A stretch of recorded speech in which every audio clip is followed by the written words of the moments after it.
He was born into the eye of a hurricane called Beatlemania, yet for most of his life he lived in its quietest, coldest corner. For decades, Julian Lennon chose his words with the caution of a man protecting something fragile, a myth, a memory, a father who was already gone. But at 61, after a health scare that forced him to stare down his own mortality, Julian finally stopped choosing his words so carefully. What came out wasn't scandal. It was something quieter and, in its own way, far more devastating. The sound of son finally telling the truth about what it felt like to be left behind by a legend.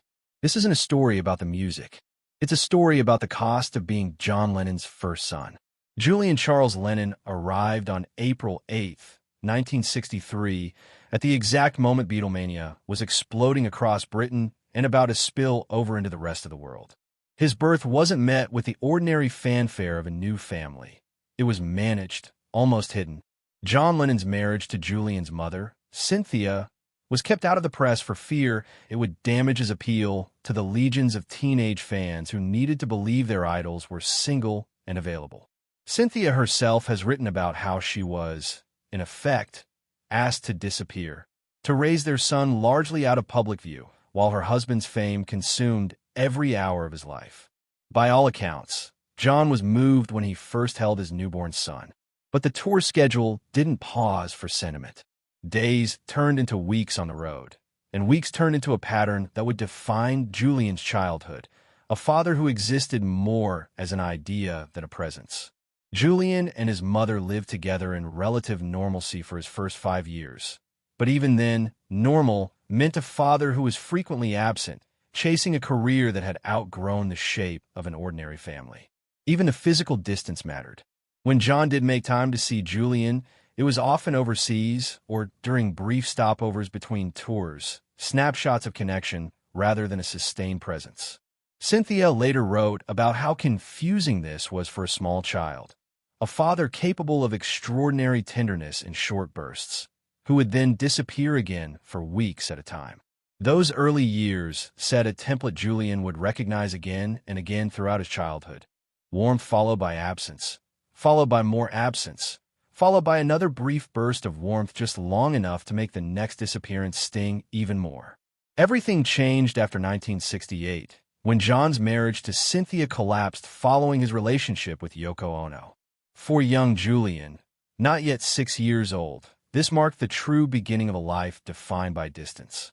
Contact with his father became irregular, then rare.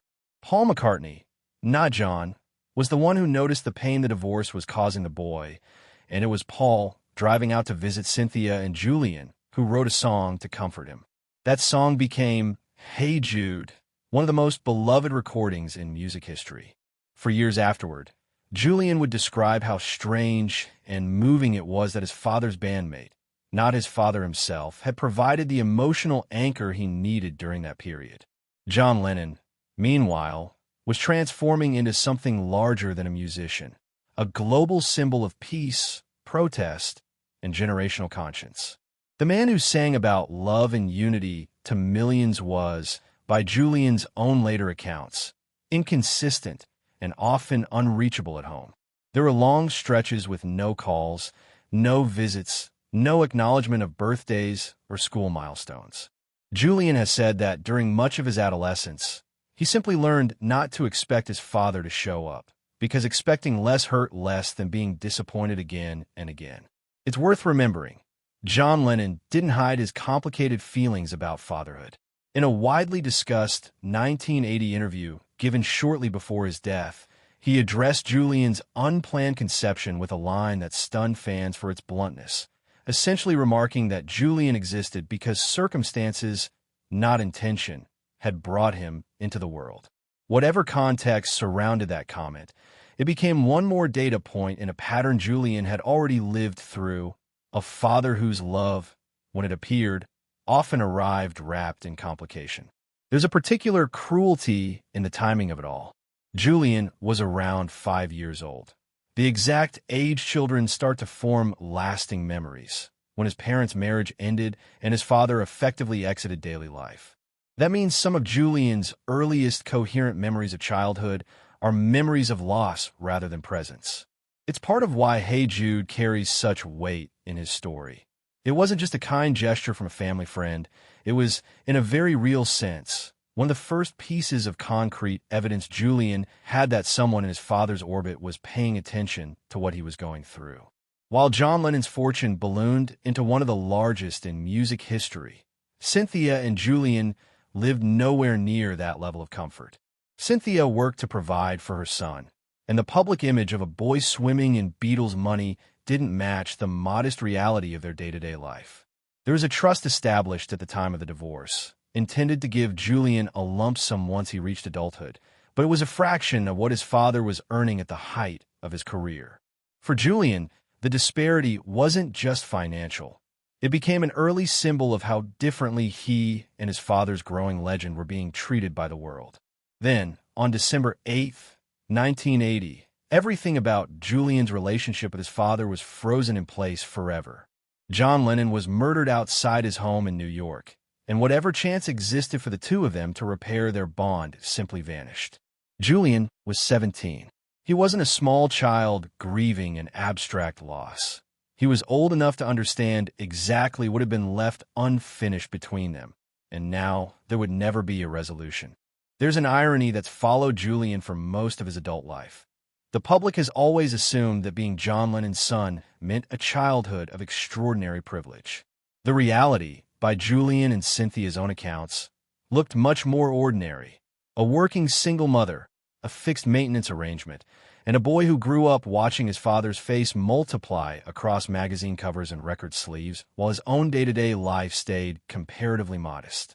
That gap between public perception and private reality would only widen after his father's death, when the imbalance stopped being about monthly allowances and became about something far more permanent.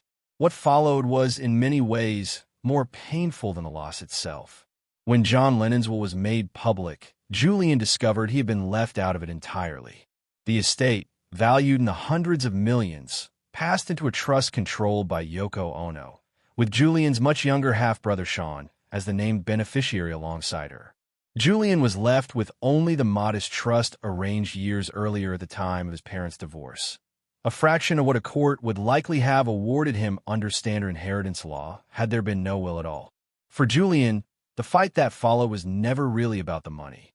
It was about acknowledgement, proof in some tangible form that his father had thought of him, had planned for him, had considered him a permanent part of his life rather than a complication from an earlier chapter. When informal appeals went nowhere, Julian took the extraordinary step of formally challenging the will, arguing that Yoko Ono's influence over his father in his final years had shaped a document that effectively erased him. The legal battle dragged on for 16 years.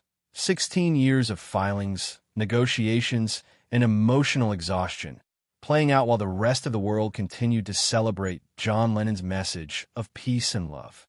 The case was finally settled in 1996, reportedly for a sum somewhere in the range of £20 million, a substantial figure, but still a small percentage of an estate that continued to grow in value long after his father's death. And then came the twist that Julian himself has described as almost too painful to be believed, to reclaim personal items from his own childhood, letters he'd written to his father, keepsakes, memorabilia. He had to buy them back at auction, using money from the very settlement he'd fought 16 years to receive. In interviews given in the years that followed, Julian didn't hide his bitterness about the arrangement, at one point summing up his father's public image with a line that cut far deeper than any tabloid headline: that a man who preached peace and love to the world had never quite managed to show that same love to his own wife and son. It's a sentiment Julian has repeated, in various forms, across more than 2 decades of interviews, not as an attack, but as an exhausted, matter-of-fact conclusion. Legal experts who've studied the case have noted just how lopsided the outcome looked on paper.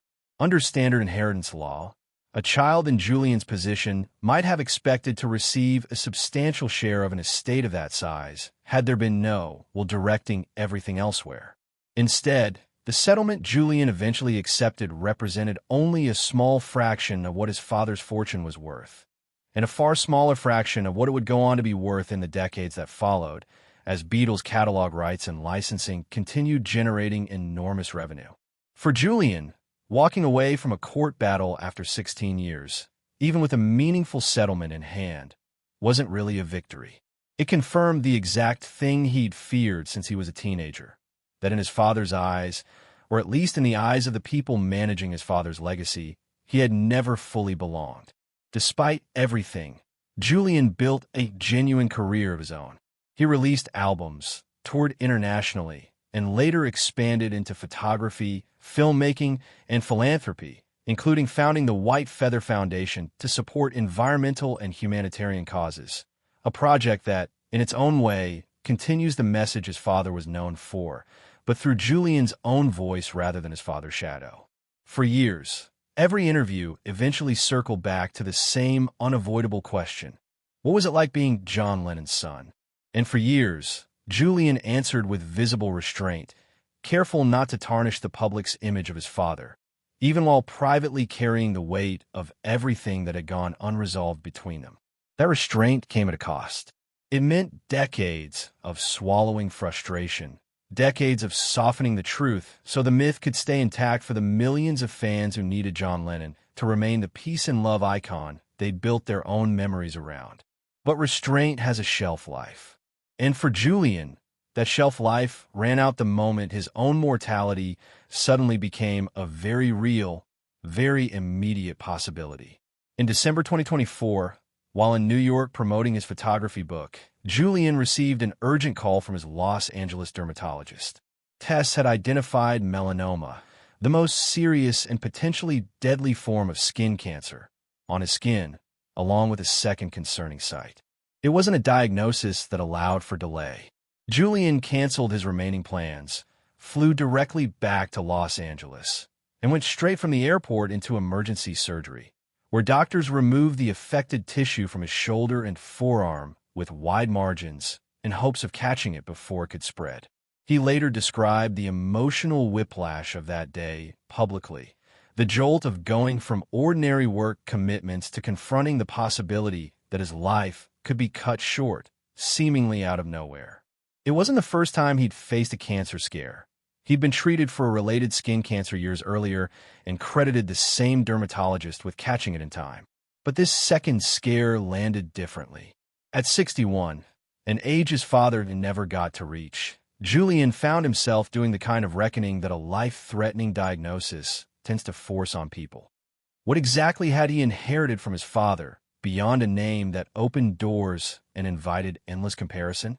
What unfinished business was he still carrying? And what would it mean?